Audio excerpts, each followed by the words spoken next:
Do this, what I'm going to do, or what I'm going to do is set up what you're going to be making for next week, which is your torso block.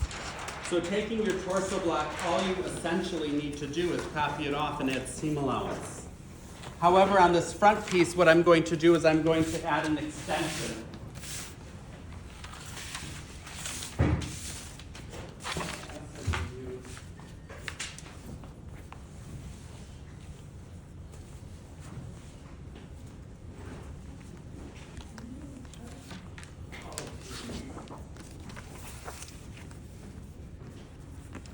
I'll start with the back because there's the least.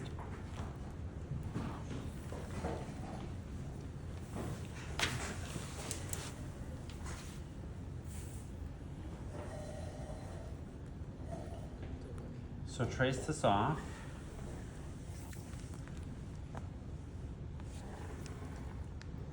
The bottom of this torso goes to your hip. So it goes up here. This is longer than the hip. Your hip is here. Do you see how much they've added to it? Well, this is menswear, but they've added to it so that it could be tucked in. So what is the intention of the garment? Is it to be tucked in or is it to hang out? Tucked in. Which will then, so we need to elongate that.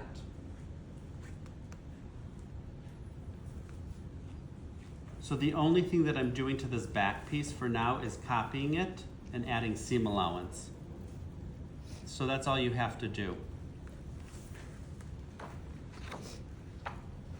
So there's one.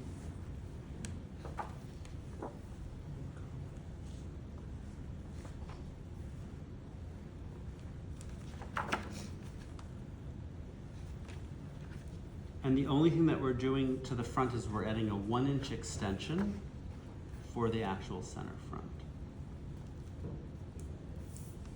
And that's where our buttons will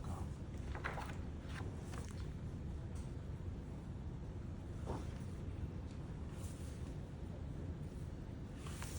So at the center back, this will be cut on fold. In essence, it would actually be a full back pattern, so there's no seam allowance here. At this neckline, it's always a 1/4 of an inch. This is going to be a 1/2 inch, 1/2 inch, 1/2 inch hem allowance. In a shirt, you have a very narrow hem allowance. This is casual, so they've added an inch here and they folded it up twice. So it's been folded and then stitched on the top edge. On an actual blouse, which is lighter or more formal, you have a very narrow. So you can add a 1/2 inch and just fold it up a 1/4 of an inch and a 1/4 of an inch and stitch it down. So it's much smaller. So just let me get my ruler. So let's say that I want to do a shirt waist. I don't have the paper here, but I'll just add the 2-inch.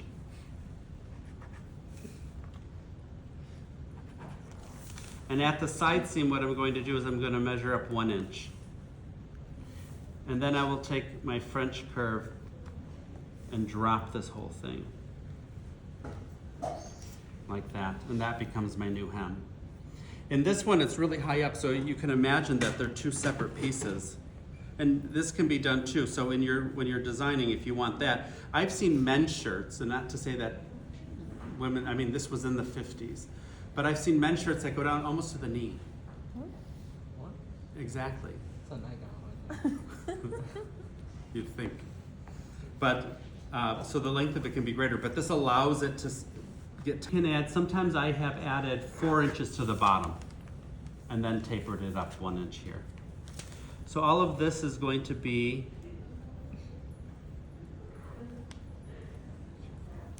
a 1/2 inch.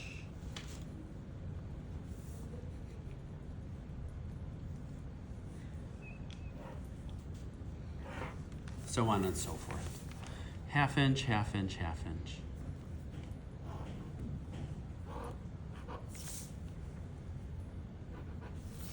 And that's just a 1/4. And again, this is going to be cut on fold, which doesn't actually happen in the industry, but so no seam allowance is needed.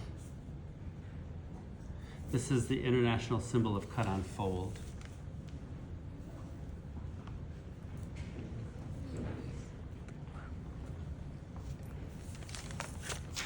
And this is a 1/2 inch because it's really a 1/4 in the end.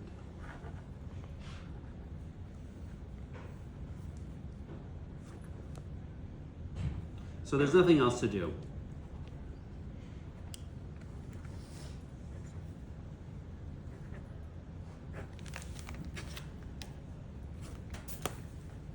So on the front, all I'm going to do for this is I'm going to copy it off.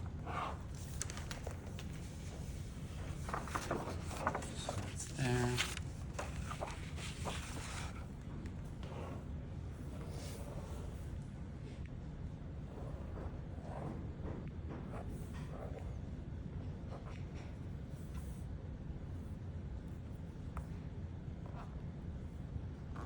So you're going to test this out to see what it looks like on the form.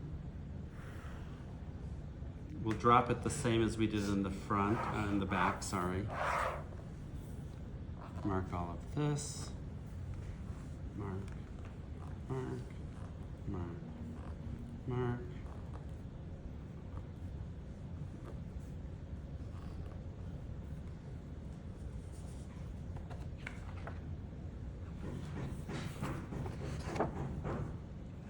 The indent, but not. So here's your all. 1, 2, 3, 4, 5, 6. All right, so this is our vanishing point. We're not sewing to this point ever. So I'm going to mark this. Oops.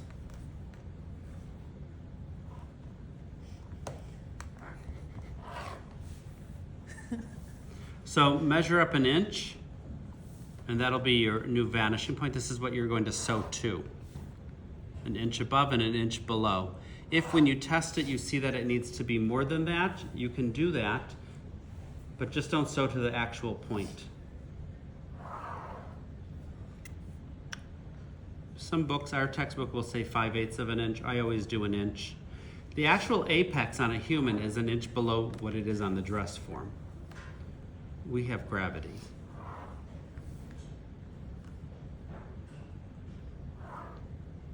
Which was learned in the film.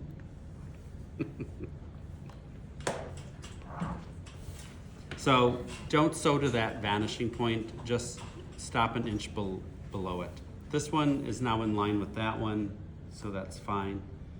And of course in your blouse, if you want it more blousey, I'm not making a blouse block. This is just still the torso block. You're testing it for the collar purposes as a way of getting the practice.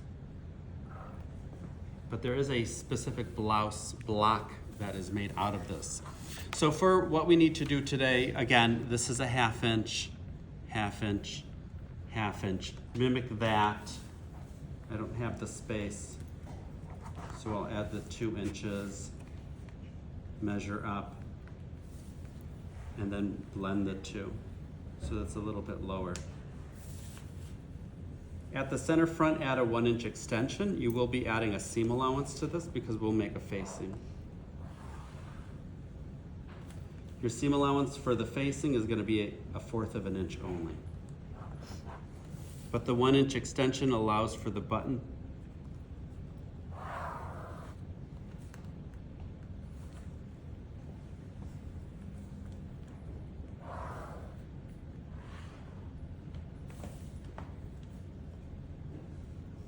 So what we need to do in order to create a collar is to measure the front and the back neckline.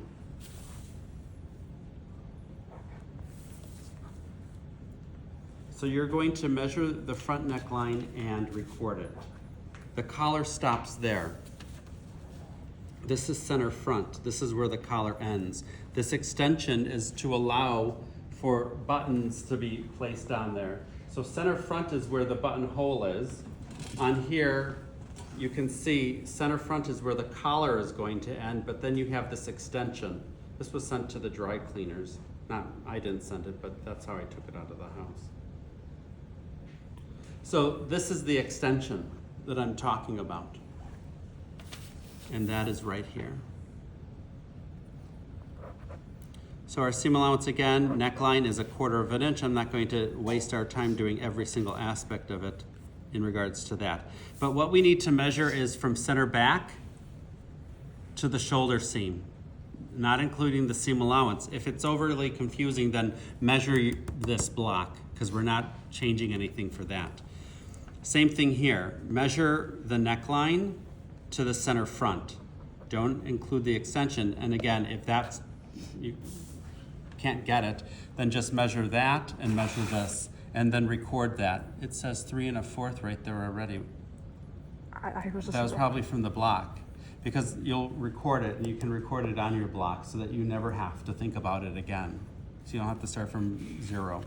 So do this and then I will continue.